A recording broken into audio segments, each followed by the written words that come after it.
Obras completas de Freud, tomo 23. Esquema del psicoanálisis, parte 1. El aparato psíquico. El psicoanálisis establece que nuestra psique, vida anímica, está conformada por el órgano corporal, el encéfalo, sistema nervioso y nuestra conciencia. Sin embargo, no sabemos lo que hay en medio. Freud decía que el principio del saber es el siguiente. El órgano corporal nos permite tener una localización. La vida anímica es la función de un aparato extenso en el espacio, compuesto por varias piezas. Se ha llegado a tomar conciencia de este aparato psíquico por el estudio del desarrollo individual del ser humano. Pero, ¿cómo es su funcionamiento? Llamamos ello a la más antigua de las instancias psíquicas. Su contenido es heredado, es todo lo que se trae desde el nacimiento. Las pulsiones que provienen de la organización corporal en el ello se encuentran en una primera expresión psíquica, cuyas formas son desconocidas y no concebidas para nosotros. Es la parte más antigua del aparato psíquico. Sigue siendo la más importante durante toda la vida. En el mundo exterior, real y objetivo, nos circunda una parte del ello y ha experimentado un desarrollo particular. Un estrato cortical dotado de órganos para la recepción de estímulos, estableciendo una organización entre el ello y el mundo exterior. A este distrito de nuestra vida anímica le damos el nombre del yo. El vínculo entre percepción sensorial y acción muscular, el yo, dispone de movimientos voluntarios. Tiene la tarea de autoconservación. Almacena experiencias sobre ellos en la memoria, evitando estímulos hipertensos mediante la huida, enfrentando estímulos moderados mediante la adaptación, aprendiendo a alterar el mundo exterior por medio de la actividad, y hacia adentro, hacia el ello, ganando imperio sobre las exigencias pulsionales, diciéndole si lo debe consentir o sofocar sus excitaciones, guiado por las tensiones y estímulos registrados dentro de él, existiendo el displacer y el placer. El yo aspira al placer. El displacer es respondido con la señal de angustia y se llama peligro. Algunas veces el yo se desconecta del mundo exterior y se retira a dormir, alterando su organización.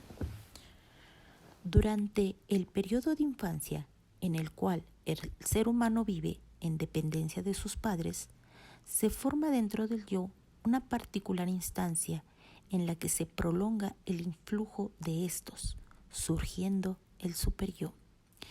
En la medida en la que el superyo se separa del yo o se contrapone a él, es un tercer poder que el yo se ve precisado a tomar en cuenta.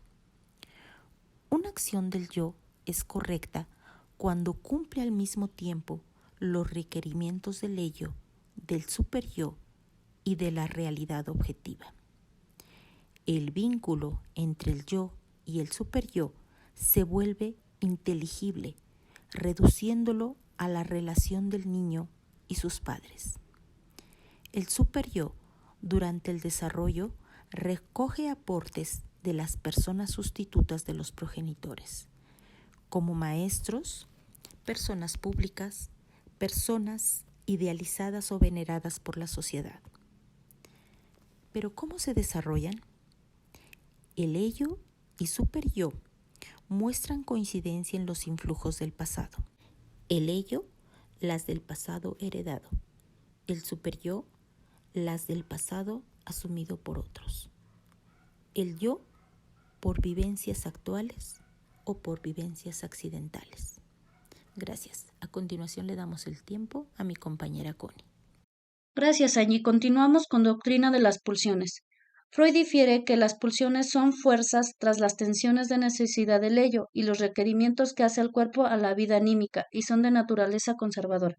Las múltiples pulsiones se pueden reconducir a unas pocas pulsiones básicas, como son el eros o pulsión del amor, Su meta principal es producir unidades cada vez más grandes y así conservarlas, o sea, una unión. La expulsión de destrucción es disolver nexos y así destruir las cosas del mundo.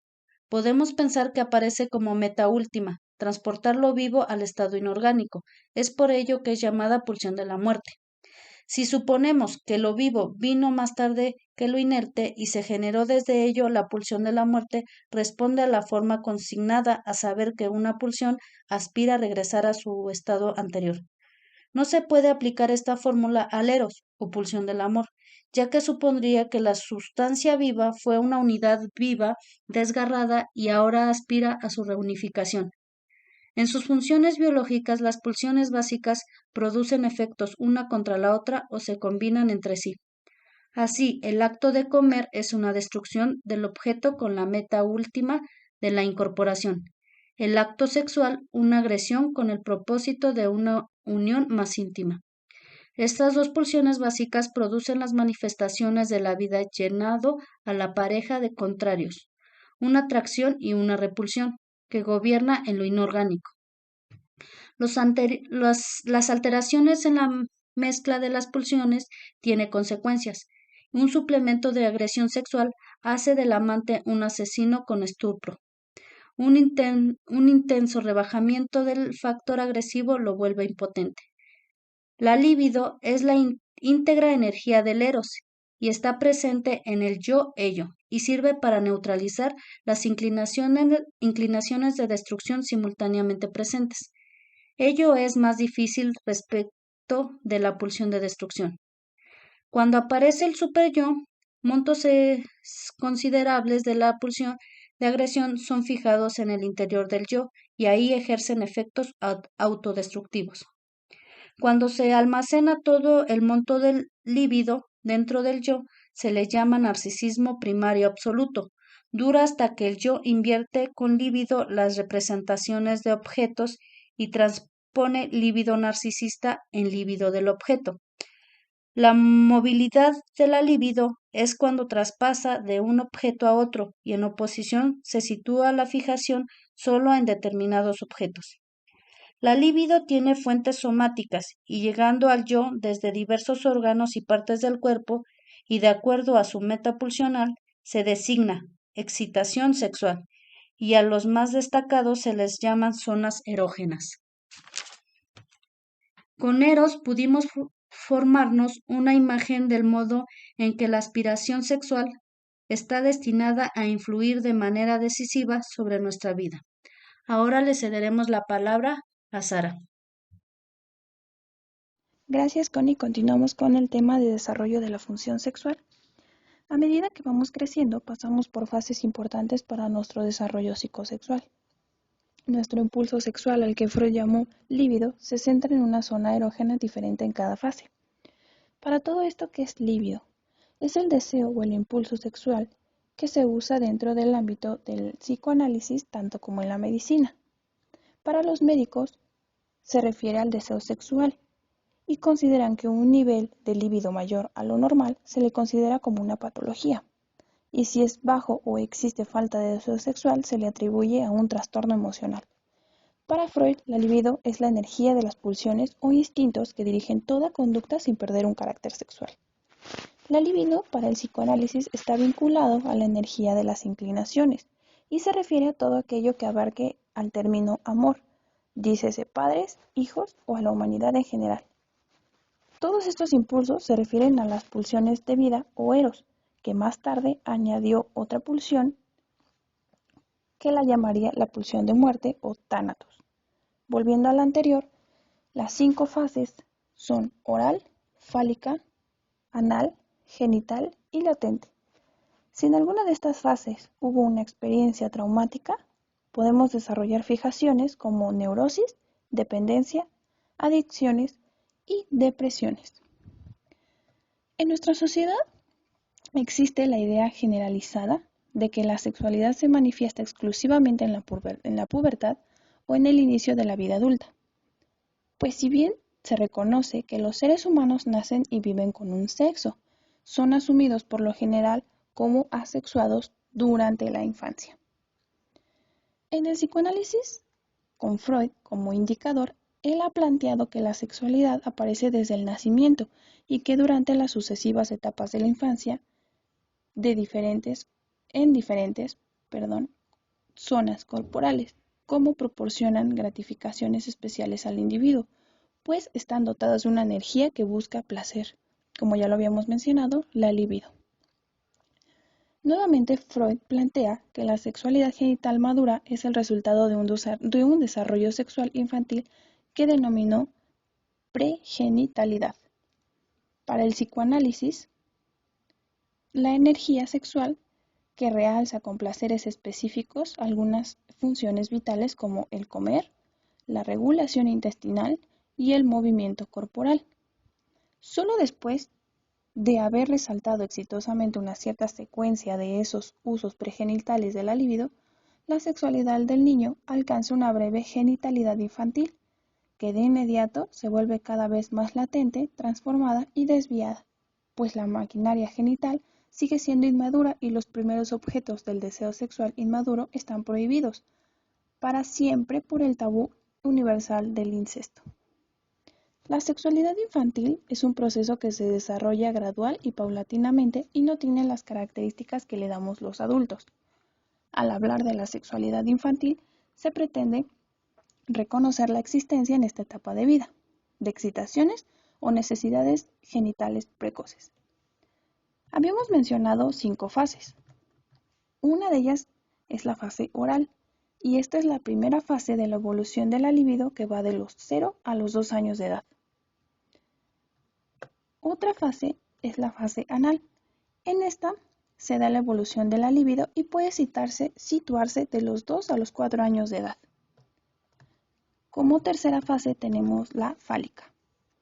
Es la fase de organización infantil de la libido que sigue a las fases oral y anal y se caracteriza por una unificación de las pulsiones parciales bajo la primacía de los órganos genitales. Por último, y no muy menos importante, tenemos el periodo de latencia.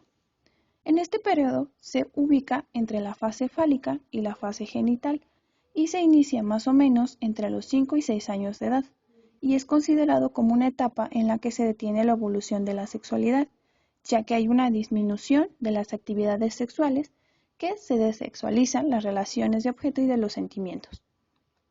Por último, tenemos la fase genital. Esta es la cuarta fase del desarrollo y se caracteriza por la organización de la libido alrededor de las zonas genitales. Se compone de 2 tiempos, separados por el periodo de latencia, uno que es la fase fálica, también llamada organización genital infantil, y el segundo, la organización genital propiamente dicha, e inicia en la pubertad. Como siguiente tema tenemos a Annie y las interpretaciones del sueño. Adelante, Annie. Muchas gracias, compañera Sara, y a continuación hablaremos sobre las cualidades psíquicas e interpretación de los sueños. Dentro del aparato psíquico se hallan energías que son óptimas para la supervivencia humana, como el aparato libidinal. Dentro de la vida psíquica se encuentra la conciencia de las percepciones, sentimientos, procesos cognitivos y la voluntad. La gran diferencia entre la psicología y el psicoanálisis es la concepción del psíquico. Dentro de la psicología se explican las ciencias físicas y biológicas, mientras que en el psicoanálisis produce cambios en el interior de las percepciones. Se propone lo que llamamos cualidades psíquicas, que es llamado consciente. Todo lo psíquico, desde percepciones populares, son inconscientes. Dentro de la mente se pueden existir retenciones donde no se permite el acceso a los contenidos inconscientes, que son transportados a través del preconsciente. Sin embargo, al no hacerse presente en el estado consciente, se hará en las perturbaciones del sueño. Queda establecido que el preconsciente deviene al consciente. Lo inconsciente puede hacerse presente ante la raíz y las sensaciones de nuestro mundo, anulando así las resistencias. Sin embargo, esto puede producir algunas perspectivas. El inconsciente es una cualidad del ello, que pertenecen entre ellos como uno solo. Ciertos estados del inconsciente se han enviado al preconsciente y en algún punto serán reconocidos por el yo. El inconsciente y otros procesos obedecen a diferentes incertidumbres, obedecen a diferentes leyes que se pueden producir al interior del yo. Otro punto muy importante es la percepción de la ignorancia. No es más que tinieblas, intelecciones mal estudiadas, mal comprendidas, que aún no hacen presencia en nuestra conciencia. Es por ello que se hace el uso del psicoanálisis en sí mismo, para la revelación de los contenidos que pueden ser perturbadores y agobian al individuo. Su expresión lo rescata de futuras expectativas incómodas y estresantes. Como lo mencioné en un principio, también hablaremos sobre la interpretación de los sueños. Interpretar los sueños, el despertar, es comprender el material inconsciente que se impone al yo, al preconsciente y las alteraciones, que se conocen como desfiguración onírica. La memoria de los sueños es mucho más amplia que en el estado de vigilia. El sueño se puede empezar a construir en la primera infancia. El sueño expresa contenidos subconscientes y además de que pueden ser olvidados al despertar. Si la demanda de la expresión del subconsciente se hace demasiado presente, habrá una necesidad por dormir, dando a entender experiencias donde el sueño sea quien elimine las perturbaciones generadas, así cumpliendo con los deseos de alejarse de las mismas.